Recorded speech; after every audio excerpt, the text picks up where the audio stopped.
bonne littérature. Excusez-vous. En Non mais cet homme est 2018, ahurissant. porte-parole du gouvernement. Ce que vous venez de faire, c'est super.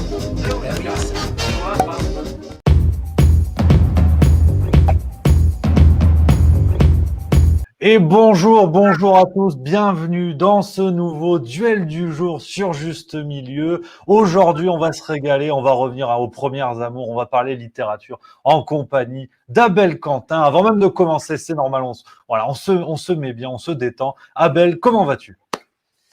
Très bien, Rémi. Au top. Je suis ravi de te voir à nouveau sur un nouveau format. Une belle aventure que ce juste milieu, qui j'espère va cartonner, mais j'en doute pas. Les retrouvailles, parce que c'est vrai qu'on en avait déjà enregistré une émission ensemble hein, sur Let It Be à l'époque, apéro pistache et littérature. Bon, le nom, je m'étais pas fait chier, mais bon, voilà, on se faisait quand même plaisir et on avait parlé de ton premier roman, Sœur, il est là, formidable roman hein, sorti en 2019 sur la radicalisation d'une jeune fille de la France périphérique. Et aujourd'hui, on a du scoop. Hein. Tu m'as gâté, j'ai reçu en avant-première ton nouveau roman, Le Voyant des Tempes, c'est à sortir le 18 août aux éditions de l'Observatoire. Donc, ce sera la rentrée littéraire. Là encore, un roman qui baigne dans l'actualité. Tu vas nous en parler, bien sûr, on va pas dévoiler. Là, il va y avoir du teasing. Là, on va vous donner l'envie d'avoir envie, comme disait Johnny. Donc, on va bien sûr parler hein, de tes romans, bien évidemment du nouveau pour donner envie voilà, aux gens. Avant de commencer, est-ce que tu peux te présenter, nous donner quelques mots un peu sur ton parcours, parce que tu es auteur, mais aussi avocat. Donc, présente-toi. Donc oui, je suis avocat de formation. J'exerce depuis 10 ans en pénal, en droit pénal, à Paris. Et puis depuis 2019, j'écris. Donc je suis romancier. Et pour l'instant, j'essaie de rester sur cet exercice, de réussir cet exercice d'équilibrisme, de faire les deux en étant de plus en plus écrivain, j'espère, et en levant un petit peu le pied sur mon boulot d'avocat. Après, c'est pas forcément évident parce que d'abord parce qu'il faut vivre, c'est un petit peu trivial comme considération, mais bon, c'est une réalité et en même temps, j'aime beaucoup ce métier d'avocat qui nourrit aussi mes bouquins et qui est un sacré poste d'observation de pas mal de choses, je trouve. Alors, justement, effectivement, c'est le lien entre ton métier d'avocat et tes deux ouvrages. Alors, on va tout de suite entrer dans le vif du sujet, parce que c'est vrai que dans tes deux romans, que ce soit Sœur, avec donc l'histoire de Jenny Marchand, cette jeune fille de la France périphérique qui en vient à se radicaliser, et dans Le Voyant des Tempes, ton nouveau livre, l'histoire de Jean Roscoff, un écrivain qui va dédier un livre à un poète américain un peu porté disparu, que personne ne connaissait vraiment, et qui va se trouver aux prises avec un courant moderne, trop moderne, le courant woke, comme il faut dire, aujourd'hui le courant antiraciste. Et on a finalement dans tes deux romans ce trait d'union qu'on va prendre le temps de développer, d'expliquer, entre des personnages qui font sécession dans la société, de gré ou de force. Hein. Jenny Marchand qui décide de devenir une lionne du califat, et Jean Roscoff, pour qui on décide qu'il devient un ennemi de la nation, qu'il devient un raciste en chef, comme on en voit de plus en plus aujourd'hui, hein, cette casquette de raciste qui décrédibilise quelqu'un en quelques secondes, en quelques tweets. Donc, pour toi, si on démarre voilà, sur ce trait d'union, est-ce que tu penses que la France devient de plus en plus un pays fracturé, où il y a une guerre des clans entre des gens qui décident d'eux-mêmes de s'extraire et des gens qu'on décide d'extraire de la société? La réponse va pas trop t'étonner, Rémi. Oui, bien sûr. Je crois que c'est quelque chose, c'est un constat qu'on peut tous faire, et qui est, je pense, une réalité, celle d'une société qui fait de moins en moins société, en fait, qui de plus en plus se résume à la coexistence de petits îlots communautaires, identitaires, d'individus, mais qui ont de plus en plus de mal à faire société, quoi. Alors, cette expression, il y a un petit côté langue de bois, mais je pense qu'elle a, je pense qu'elle dit quelque chose, c'est-à-dire la volonté de peut-être plus s'attacher à ce qui est notre dénominateur commun qu'à ce qui nous sépare. Et aujourd'hui, c'est vrai que les forces, elles vont plutôt vers l'éclatement. Et je pense que, par ailleurs, il y a aussi de nouveaux modes de communication qui changent nos manières de penser, qui radicalisent les opinions, qui clivent davantage qu'ils réunissent, quoi. Donc les réseaux sociaux, évidemment, c'est les réseaux sociaux dont je parle, et qui participent de cette impression d'être dans une société qui est archipélisée, je sais pas qu'est-ce qu'on pourrait dire d'autre. Elle est balkanisée, quoi, quelque part. Je pense pas évidemment aux politiciens balkanistes. Je pense cette expression qui dit bien ce qu'elle veut dire, quoi, d'une société qui a du mal à se retrouver autour d'un socle commun en dehors de victoires d'équipes de foot et qui sont devenus les derniers moments de communion nationale. Et moi, je trouve ça extrêmement triste qu'il n'y ait plus, cette envie d'avoir un destin commun, ce qui est à mon avis le propre d'une nation, et surtout d'une nation comme la nation française. On est un pays qui s'est construit autour d'une idée de la nation qui est très singulière, qui n'est pas celle d'autres pays, qui est une nation projet, qui est une nation politique, qui met davantage l'accent sur la volonté, la volonté collective que sur les traditions, que sur les origines ethniques. Et c'est ça qui faisait un peu la spécificité de notre modèle, notre projet. Et moi j'ai l'impression que c'est un petit peu en train de partir en quenouille, comme on dit. Ça nous amène naturellement à la trajectoire de ton personnage, Jean Roscoff, le personnage du Voyant des Tempes, ton nouveau roman qui est là.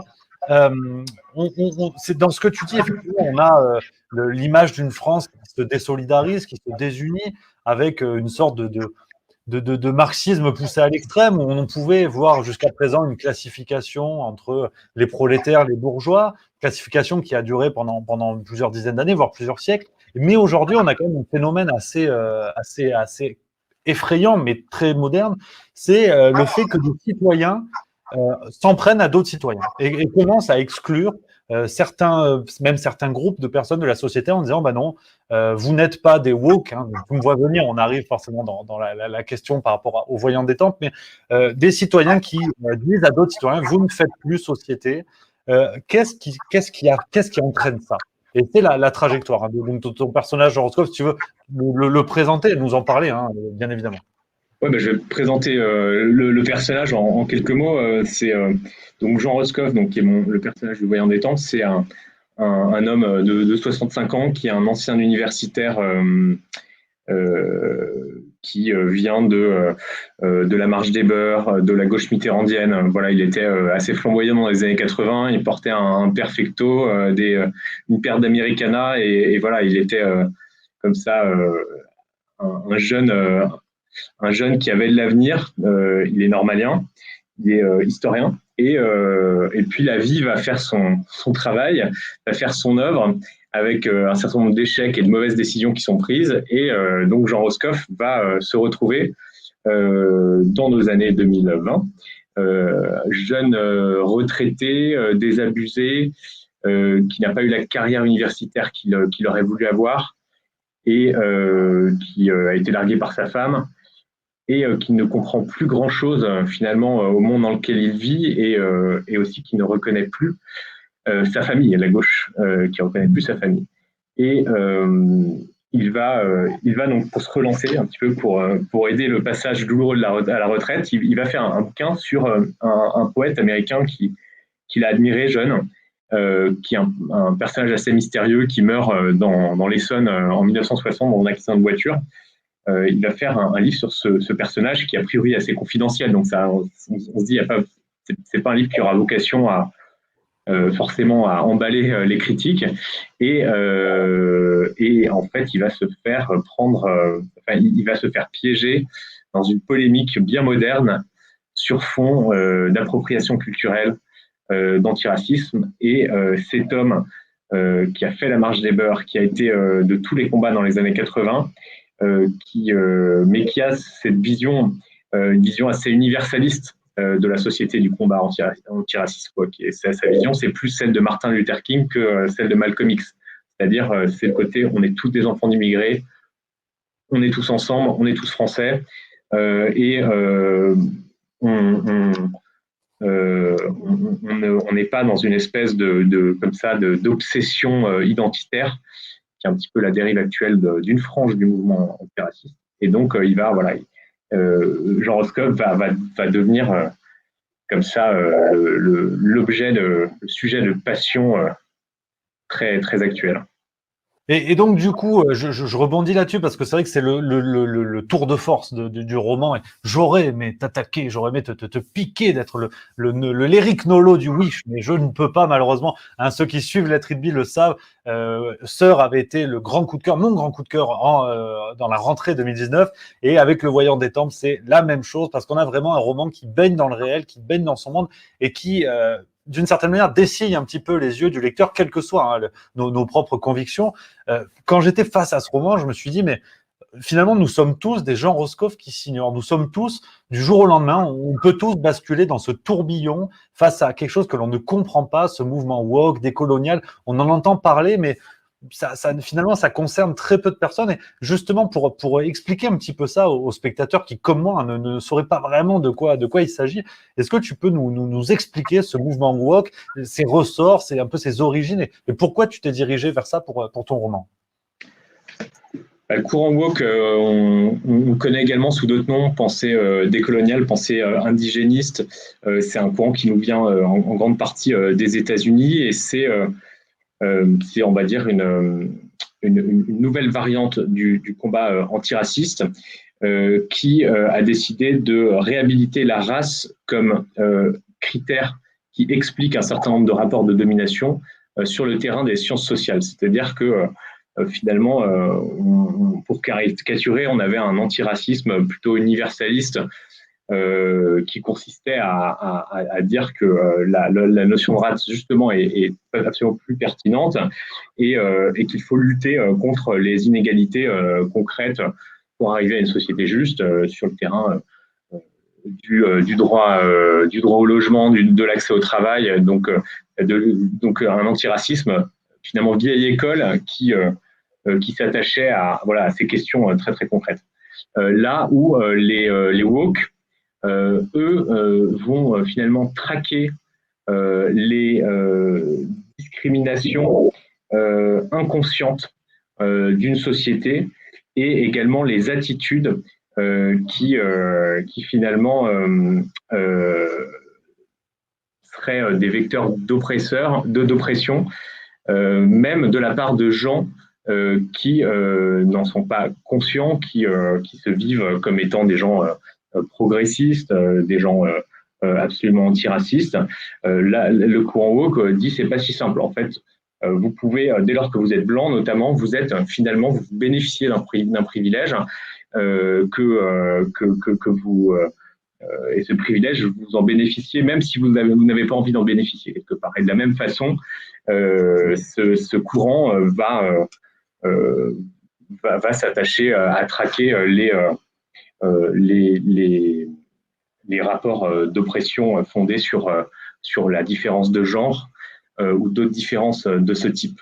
Voilà pour résumer ce courant. Et ce courant, en fait, moi, j'ai pas voulu. C'est vraiment pas un livre, c'est pas un brûlot pour dénoncer une pensée, pour la ridiculiser, parce que ma conviction, c'est que certains de ces concepts, en fait, ont une pertinence. C'est-à-dire que dire que la domination, enfin que les rapports de classe ne suffisent pas, que l'identité de classe, à savoir est-ce que vous êtes plutôt quelqu'un de bourgeois, quelqu'un qui avait des revenus faibles, etc., ne suffit pas à expliquer les rapports de domination à l'œuvre dans une société. Je trouve que c'est plutôt intéressant. Et je pense qu'en effet, les rapports de domination ils peuvent aussi s'expliquer par d'autres choses, notamment par les origines de tel ou tel, par l'identité de genre de tel ou tel. Ça, c'est quelque chose que je veux bien comprendre. J'ai aucune difficulté avec ça. Le problème, c'est que la pensée woke,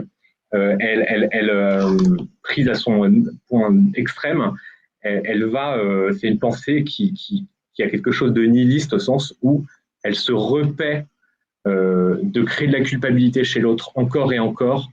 Elle se repaît d'obsession identitaire. Elle ne fait qu'enfermer les gens dans des communautés qui ne se parlent plus. Et elle insiste énormément. Elle est trop obsédée. C'est une pensée qui, à mon avis, est dangereuse parce qu'elle empêche de faire société. Et que moi, ce que je me pose comme question et qui est posé comme question par mon narrateur dans le roman et par d'autres personnages, c'est est-ce que les tenants de cette pensée-là veulent vraiment, ont un projet de société? Est-ce qu'après avoir mis à jour toutes les rapports d'oppression, toutes les formes de racisme, de discrimination, etc., est-ce qu'on a encore une envie de faire société, de vivre ensemble? Et que j'en suis pas sûr. Et que je pense que chez certains tenants de cette pensée-là, moi je perçois, comme on peut percevoir quelque chose qui n'est pas formalisé, mais qu'on sent chez l'interlocuteur, je perçois une espèce de joie malsaine. La joie malsaine de créer de la culpabilité chez l'autre, la joie malsaine d'asseoir aussi un pouvoir, parce que c'est une forme de domination. La domination qui consiste à, par exemple, pouvoir lancer une campagne de shaming contre un individu, de pouvoir finalement sonner la lalie contre telle entreprise, tel individu, telle association, en l'accablant et en le traitant de raciste.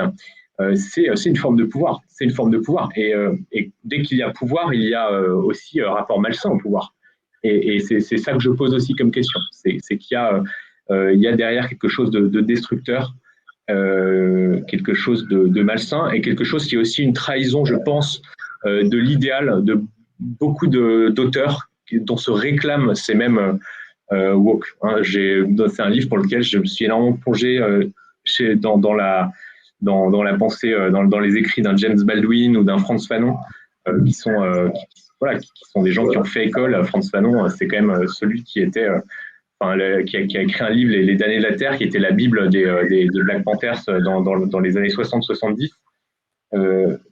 Ces gens-là, c'était des combattants farouches du racisme qui s'exerçait à l'époque, mais ils ont toujours eu ce souci, je trouve, de faire société et de pas se complaire, aussi dans une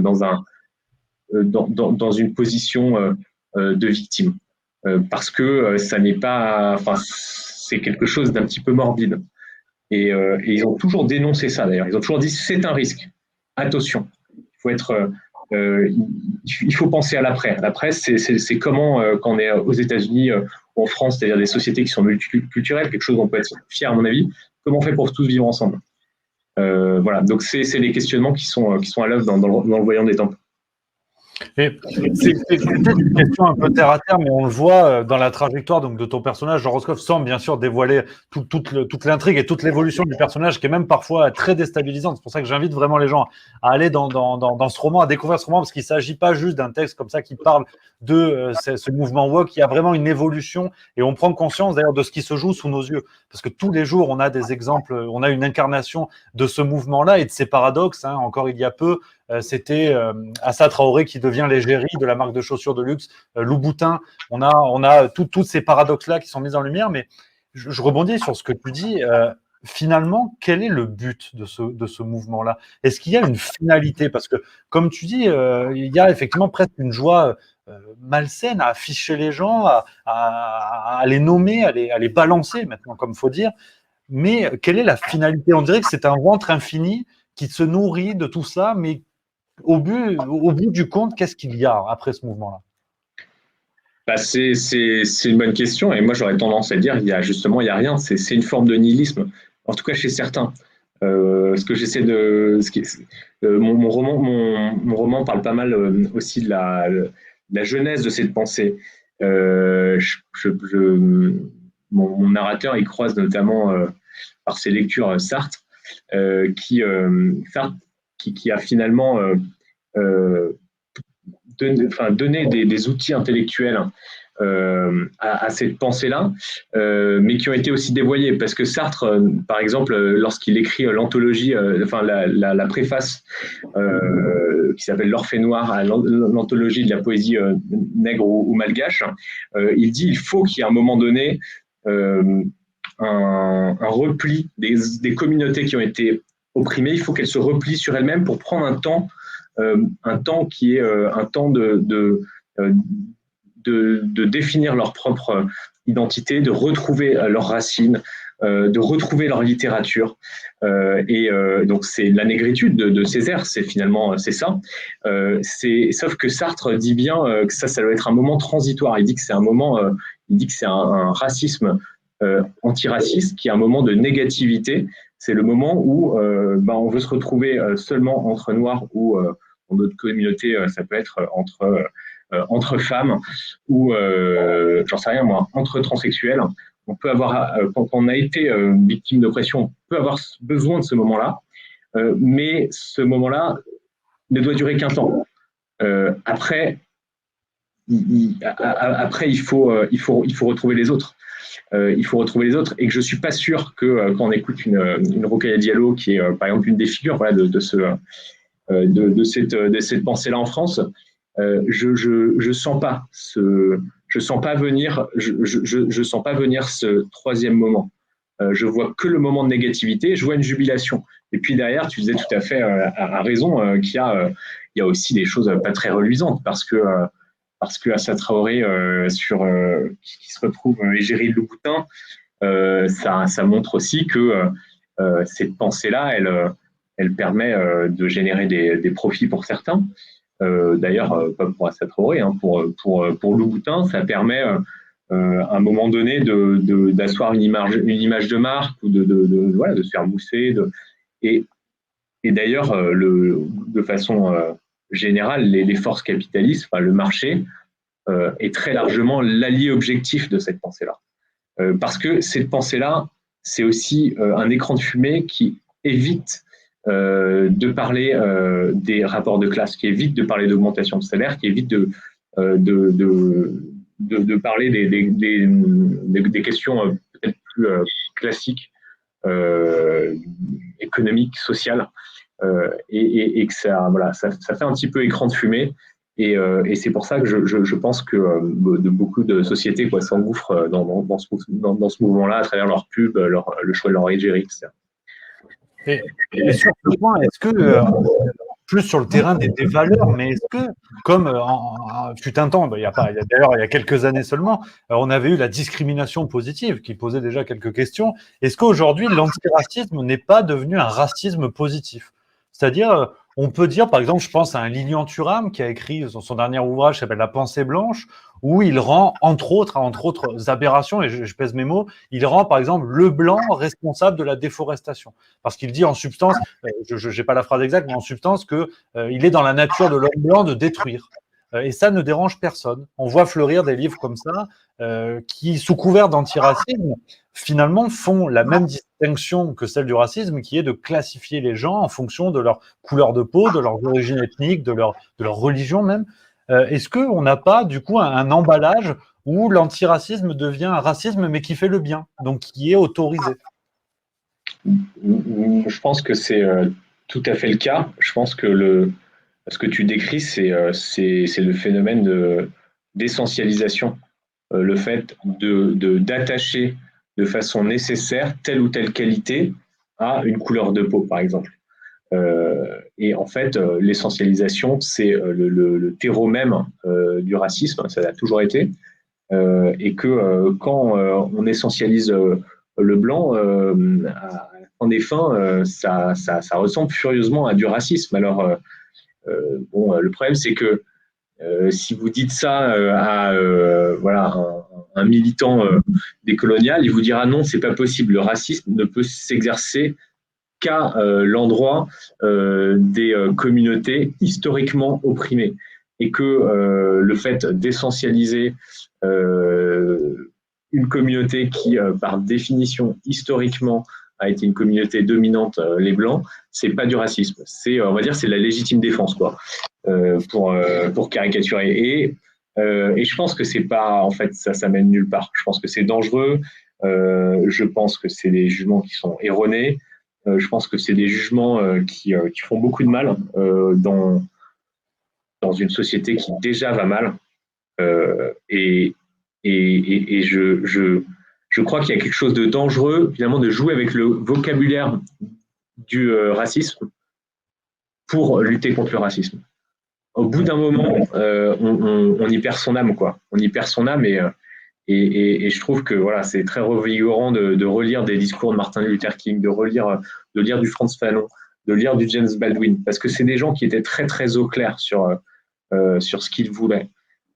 Et qui savaient qu'il y avait une tentation qui était d'ailleurs légitime, peut-être même encore plus légitime à l'époque, parce que quand on sort de la société ségrégationniste américaine, on peut avoir envie de se venger.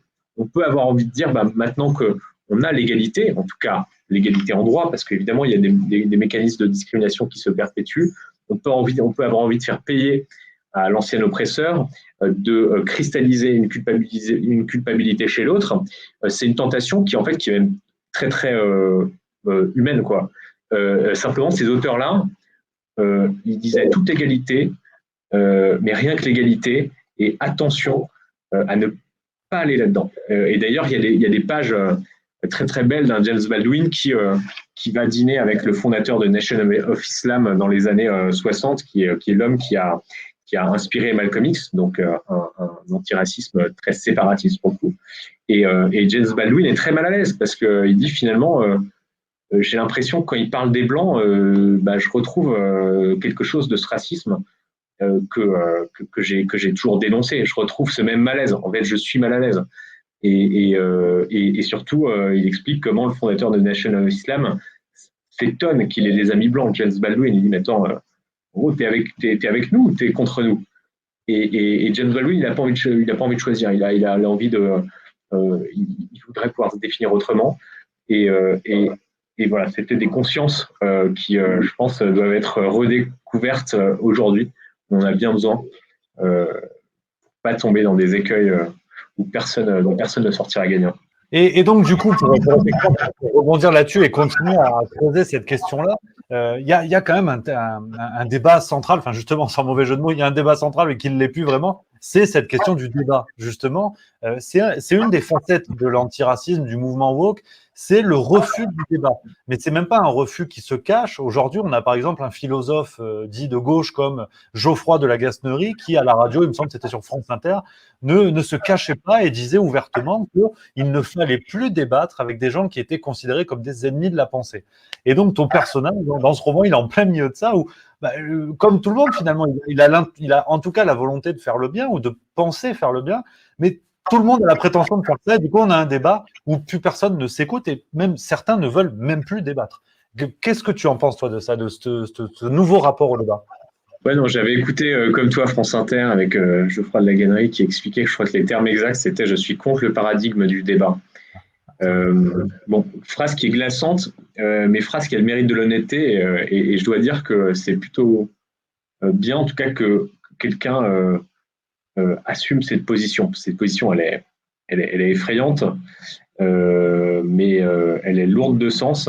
Et au moins, il formalise que beaucoup de gens pratiquent tout en se disant amoureux du débat, mais dans les faits, en refusant tout interlocuteur qui soit pas d'accord avec qui soit pas du même bord.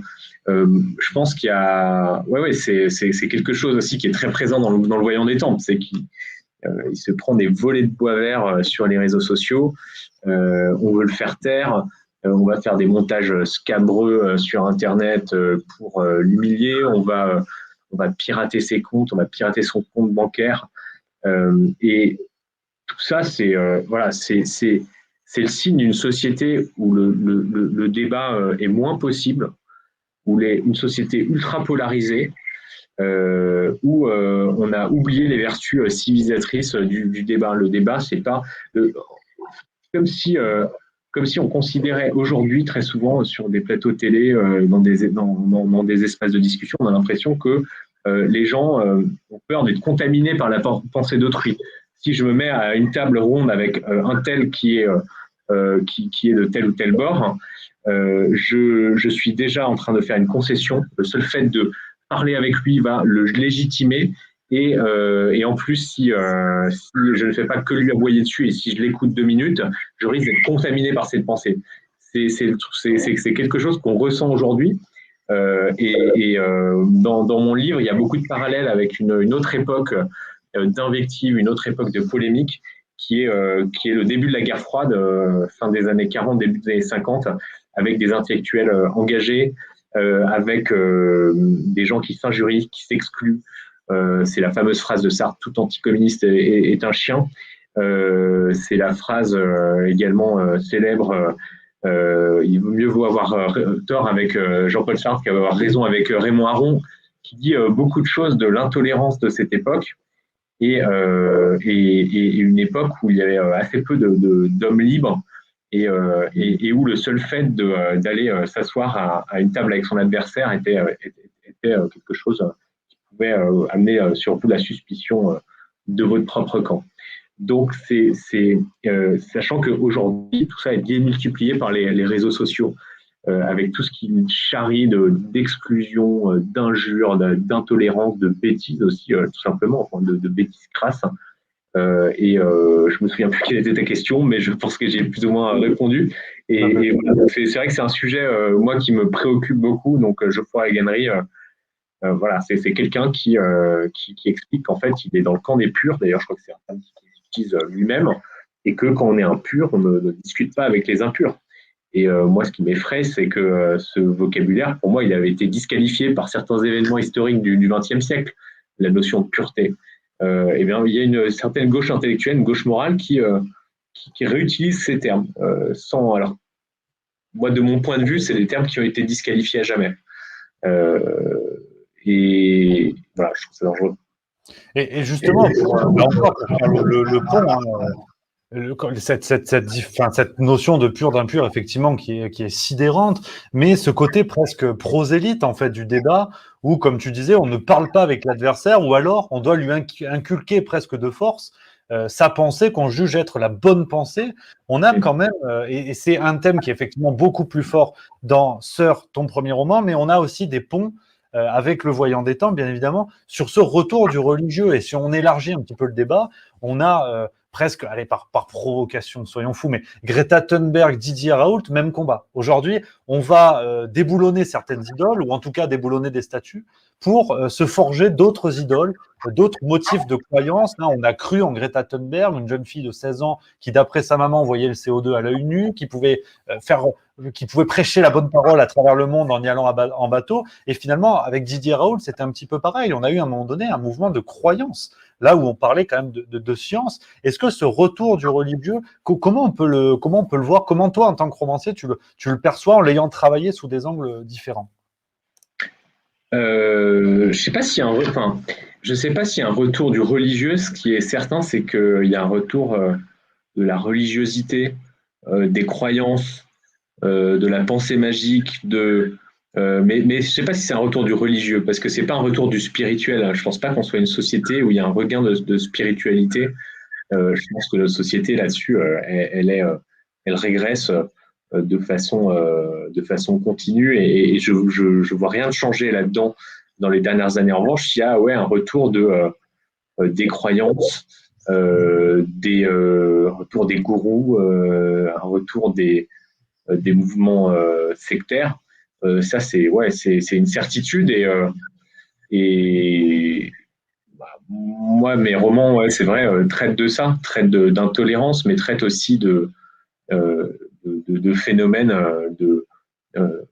quasi sectaires, parce que finalement, le mouvement woke, il a certaines caractéristiques du mouvement sectaire. Il y a la passion d'exclure. Les mecs, ils excluent plus que les surréalistes dans les années 30 qui en tenaient quand même une couche sur le sujet, quoi. C'est-à-dire, c'est vraiment la passion de toujours vérifier qu'on est bien à 100% d'accord sur tous les sujets, et sinon on exclut on lâche les chiens, on met à l'écart l'index. Et ça, c'est vrai que c'est quelque chose qui était commun à mon premier livre sur la mouvance djihadiste et à ce deuxième livre. Il y a question de secte et il y a question de comme ça de gens qui sont gourouisés, quoi. Et dans une société qui est à nouveau une société croyante avec une mais la religiosité, c'est pas la même chose que la religion pour moi. C'est en fait c'est une version dégradée de la religion. C'est finalement une spiritualité du pauvre, quoi. C'est le fait de s'accrocher à des gris-gris. Et pour moi, par exemple, pour parler de sœurs et de la mouvance djihadiste, on n'y rencontre pas des gens spirituels. C'est pas des penseurs de la religion. C'est des gens en général qui ont une connaissance quasi nulle de leurs textes religieux, mais qui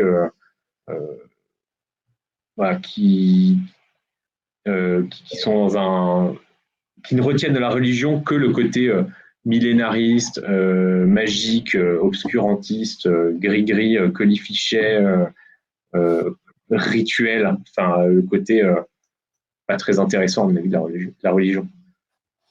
Et là encore, peut-être par extension, c'est peut-être un peu tiré par les cheveux, mais cette question de croyance, cette question aussi, on rejoint plus quand même le rapport à la suspicion dans nos sociétés où tout le monde est suspect. Est-ce que, finalement, quel est le rôle du complotisme dans tout ça? Parce que c'est vrai que tout le monde se renvoie les mêmes arguments à la face. Les antiracistes suspectent les autres, disons, de récupération culturelle, d'appropriation culturelle, voilà. Tout le monde se suspecte comme s'il y avait des mouvements dans l'ombre où tout le monde menace tout le monde, jusqu'à des échelles parfois qui sont assez sidérantes. On voit dans ce mouvement, c'est un autre débat, mais dans ce mouvement anti-vax qui est suspecté par le gouvernement, par exemple, on suspecte que des gens dans l'ombre ne veulent pas se vacciner et vont donc contaminer les esprits des autres. Ce qui est fou, c'est de voir que même ceux qui veulent lutter contre le complotisme en arrivent à utiliser les mêmes outils. Comment ça, tu le classes? Est-ce que cette matière, elle t'a intéressé aussi dans l'écriture de tes livres, ou est-ce que tu restes un petit peu à distance de ce débat-là, qui reste une toile de fond un peu, qui est tapis dans l'ombre, comme disait Marine Le Pen? C'est vrai que c'est très intéressant le complotisme. Ça participe évidemment de notre modernité. C'est pas forcément, c'est un petit peu présent dans Sœurs, également un petit peu dans Le Voyant des Tempes, mais c'est pas central. Après, ce qui est vrai, c'est que je dirais qu'il y a des passerelles, notamment entre la pensée complotiste et la pensée woke, parce que ces deux pensées, elles ont une force extraordinaire, une force de propagation extraordinaire, c'est que elles intègrent tout élément extérieur pour s'en renforcer. C'est-à-dire que la pensée complotiste, c'est une pensée qui interprète tout à l'aune d'un préjugé qu'on veut confirmer à chaque instant. Donc, quand vous êtes complotiste, ça sera très difficile de vous faire changer d'avis. Tout sera interprété comme une confirmation de ce que vous avez prétendument décelé comme complot, etc. Il y a un peu de ça chez les woke, c'est-à-dire que le woke, c'est cet interlocuteur assez insupportable. Il y a quelques scènes un peu comiques dans le bouquin où tu vas vous dire attends, t'es blanc, en fait c'est ça ton identité, et vous allez vous énerver en disant non, moi je me définis pas comme blanc, je sais pas, ça m'intéresse pas, ça rien, ça explique rien de ma personne. Et la personne va vous dire regarde comme tu t'énerves, ça s'appelle la fragilité blanche. C'est-à-dire qu'un blanc, quand on lui dit qu'il est blanc, il s'énerve parce que il voudrait garder ce privilège de ne pas avoir à se définir finalement, ce qui est un de ces multiples privilèges, de ne pas avoir à penser la question de la racisation. Et donc voilà, c'est des interlocuteurs, l'interlocuteur woke et l'interlocuteur complotiste sont ces deux trucs très très très très agaçants, qui est comme ça, comme un judoka, se servir de tout de l'énergie de l'adversaire pour le vaincre. il y a un peu ça qui est en commun. Et justement, la question que je me pose, admettons, je suis Rokhaya Diallo. Voilà, je suis Rokhaya Diallo, j'adopte sa pensée. Qu'est-ce J'ai que. quand même envie de parler avec toi, Rémi. Bon, ça va alors, c'est bon. On prend le paradigme du débat, même si tu es Rokhaya Diallo.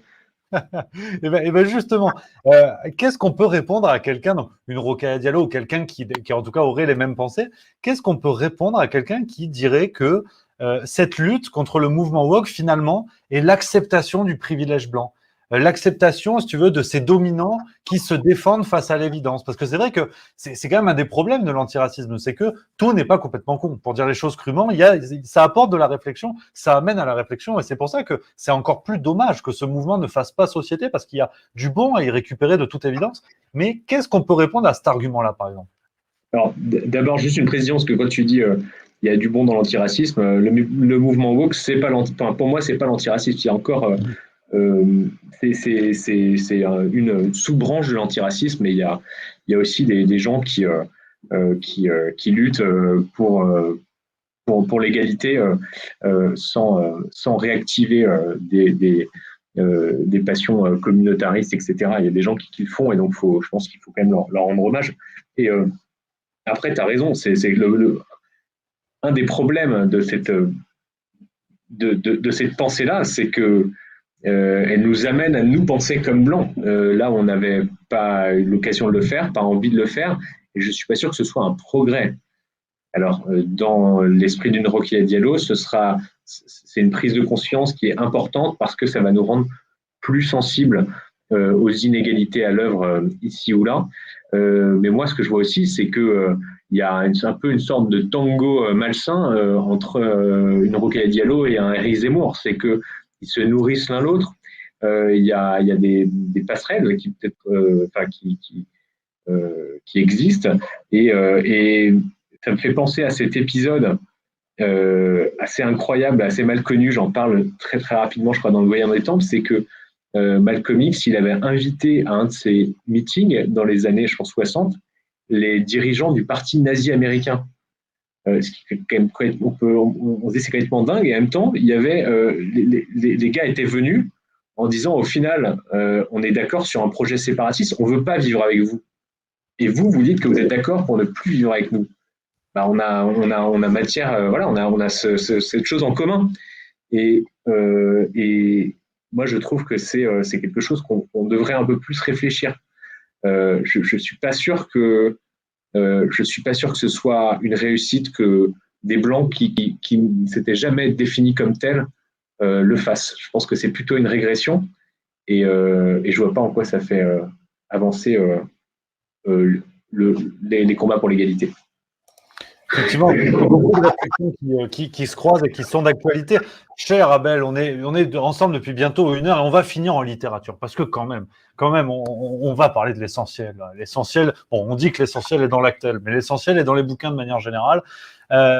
Quels sont tes moteurs, tes motivations, peut-être les auteurs, les livres, qui te poussent à utiliser comme ça la fiction pour mieux saisir le réel? Comment voilà, naissent ces envies d'écriture? Oui, il y a des inspirations, il y a des inspirations littéraires déjà qui sont le moteur de l'écriture. Et par exemple, pour le Voyant des Tempes, ce souci du réel que tu dis, je l'avais trouvé chez un Coetzee qui a écrit un livre qui s'appelle Disgrace. Et Disgrace, c'est aussi une histoire de polémique sur fond d'antiracisme. Alors, ça se passe en Afrique du Sud. Donc, Coetzee, immense auteur sud-africain.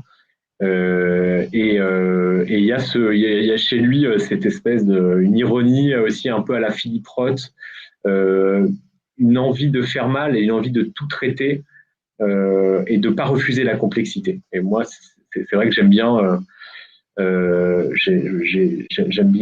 lire ça.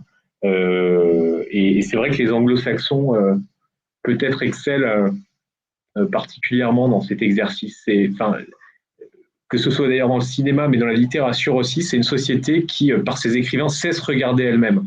Ils ont beaucoup de défauts, mais quand on lit un Jonathan Franzen, quand on lit un Philip Roth, quand on lit des auteurs comme ça, ou un Bret Easton Ellis, hein, je pense à son essai White, qui est absolument génial, on se dit il y a une lucidité Et il y a une capacité à se regarder sans complaisance, sans phare, comme on est, une société qui est aussi laide, qui est aussi imparfaite, qui est aussi hypocrite.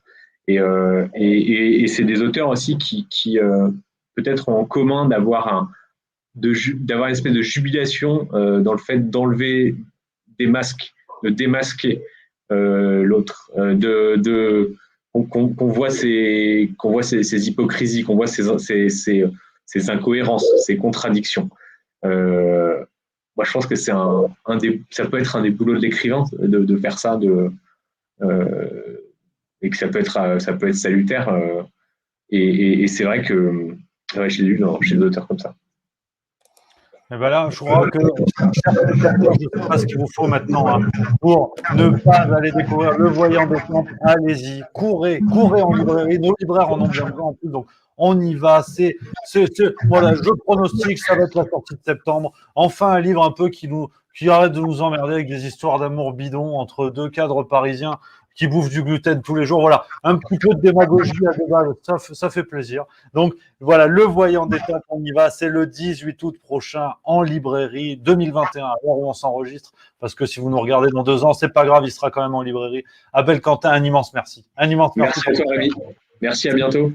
Mais c'était formidable. Nous, on va se retrouver bientôt pour de nouveaux duels du jour. Donc, je le répète, c'est Le Voyant des Tempes en librairie. On y va, on y court. Et puis, moi, je vous dis à très vite. N'oubliez pas de vous abonner à Juste Mieux. Ça, c'est important, ça fait plaisir. Et puis, je vous salue bien bas. À bientôt. Au revoir.